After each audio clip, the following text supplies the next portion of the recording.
جوماتونو او مدرسو چاودنو په ترڅ کې ګڼ شمېر عالمان وژل شوي دي. د پاکستان امنیتي وضعیت خراب دی. د مفتي ملا شاکر ویناوې اکثره د دودیزو ملایانو او مذهبي تشریحاتو پر ضد وي. تعلیم نه که فساد خورېږي دې نه به طریقه یو لا زیات خورېږي. دا کم علم دی چې انبیاو ته نه و حاصل او دوی ته حاصل دی. تراویح ستا پلار بم په قرآن کې تراویح ونه ښیي او په حدیثو کې به یې ونه ښایي. خو د مفتي شاکر زوی عبدالله شاکر د پاکستان حکومت د خپل پلار پر قتل تورن کړی دی. زما قاتل تاسو ته معلوم دی، زما قاتل دغه ریاست دی. منیر شاکر ته په آخرو ورځو کې یوازې 3 کسان د اعتبار وړ پاتې ول. یو خپل زمری زوی چې عبدالله شاکر او 2 نور کسان. په واټساپ باندې دمکې میلاو دي او د هغې مو کاپي سره د درخواسته د ورمړو تاڼې ته لیږلې ده، هغه مخکې لیږلې ده، CTD تاڼې ته مو لیږلې ده. سلامونه ستړي مشئ. د پښتنو د یو بل دیني عالم مفتي ملا شاکر په اړه به معلومات لرئ. نوموړی د خپلې وینا له امله خورا مشهور و. تعلیم نه که فساد خورېږي دې نه به طریقه یو لا زیات خورېږي.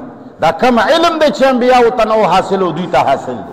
ای انسانه ته مې د ښځې او د نر ملاپ نه پیدا کړی، د ښځې او د ښځې ملاپ نه بچي نه پیدا کېږي. تراویح ستا پلار بم په قرآن کې تراویح ونه ښیي او په حدیثو کې به یې ونه ښایي. د مفتي ملا شاکر ویناوې اکثره د دودیزو ملایانو او مذهبي تشریحاتو پر ضد وي چې همدا وجه وه د ملګرو سره مفتي ملا شاکر خپل ځان ته دښمنان هم پیدا کړل. دا چې په دې وروستیو اونیو کې د پاکستان په بېلابېلو سیمو کې پر جوماتونو او مدرسو چاودنو په ترڅ کې ګڼ شمېر عالمان وژل شوي دي. د پاکستان امنیتي وضعیت خراب دی. د پاکستان رسنیو د راپورونو په اساس پر مولوي شاکر د شنبې په ورځ بمي چاودنه وشوه. دغه چاودنه هغه مهال رامنځته شوه کله چې نوموړی مسجد ته داخلېدو. د داخلېدو پر مهال ځای پر ځای شوي ماین چاودنه کړې وه. دا چې بیا مولوي شاکر روغتون ته رسول شوی و. پیل کې راپورونه خپاره شول چې نوموړی ښه شوی دی، خو وروسته بیا په هماغه روغتون کې څاه ورکړه. د پېښور لیډي ریډینګ روغتون ویان محمد عاصم په وینا مفتي شاکر ټپي شوی حالت کې روغتون ته وړل شوی و او چاودنه کې پښه سخته ژوبله شوې وه. د روغتون ویان په وینا د وینې زیاتې کچې بایللو له امله مفتي منیر شاکر روغتون کې څاه ورکړه. تر اوسه د دې پیښې مسؤلیت کومې ډلې پر غاړه نه دی اخیستی، خو د مفتي شاکر زوی عبدالله شاکر د پاکستان حکومت د خپل پلار پر قتل تورن کړی دی.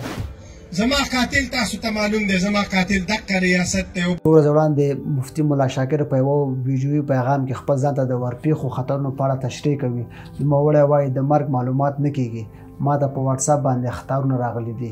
مرګ هیڅ پته نه لګي، د ټارګټ هیڅ پته نه لګي. په واټساپ باندې دمکې میلاو دي او د هغې مو کاپي سره د درخواسته د ورمړو تاڼې ته لیږلې ده، هغه مخکې لیږلې ده، CTD تاڼې ته مو لیږلې ده.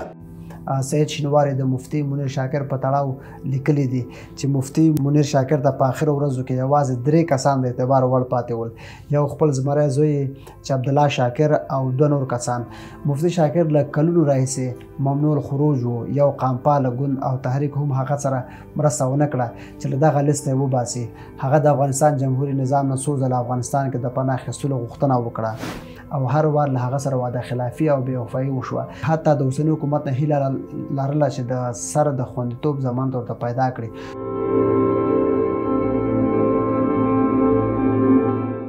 مفتي شاکر یو بېوزله انسان و چې د خپلو بیانونو نشرونکو ته یې معاش لا نشو ورکولی، خو دومره دریابي لاڅې و چې حجره کې به یې لسګونه میلمانه وزر کړل او د سره د تفسیر دورې لپاره هر کال راتلونکو 200-300 شاګردانو ته یې عاشه د خپل کور له خوار دسترخوانه ورکوله. هغه ته ګڼو پاکستاني سیاسي ګوندونو عمران خان، مسلم لیگ او نورو د شخصي ازادیو بدل کې د ملاتړ او انعاماتو وړاندیزونه وکړل، خو مفتي ولاړ د پښتنو په څنګ کې ودرېد. دغه ملي درېدنې زیات وځوروه. بندیزونه، د کورنۍ ځورول، د یوازیني نازولي زوی تعذیب، هر څه یې وزغمل. 2 میاشتې وړاندې زوی عبدالله شاکر ونیول شو. مفتي صاحب وویل خاموشه پاتې کیږو، په پښتنو خپله قرباني نه خرڅوو. هیڅوک حاضر نه شو چې منیر شاکر ته په کوم بهرني هیواد کې سیاسي پناه واخلي.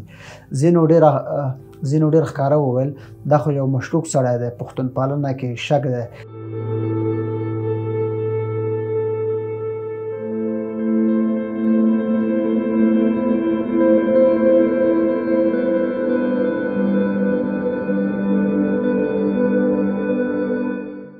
د مفتي منیر شاکر په مرګ په ټولنیزو رسنیو اکثره خواشیني ښودلې ده، خو بیا برعکس ځینې نورو یې په تړاو منفي پوسټونه کړي دي، په مرګ یې خپله خوښي ښودلې ده.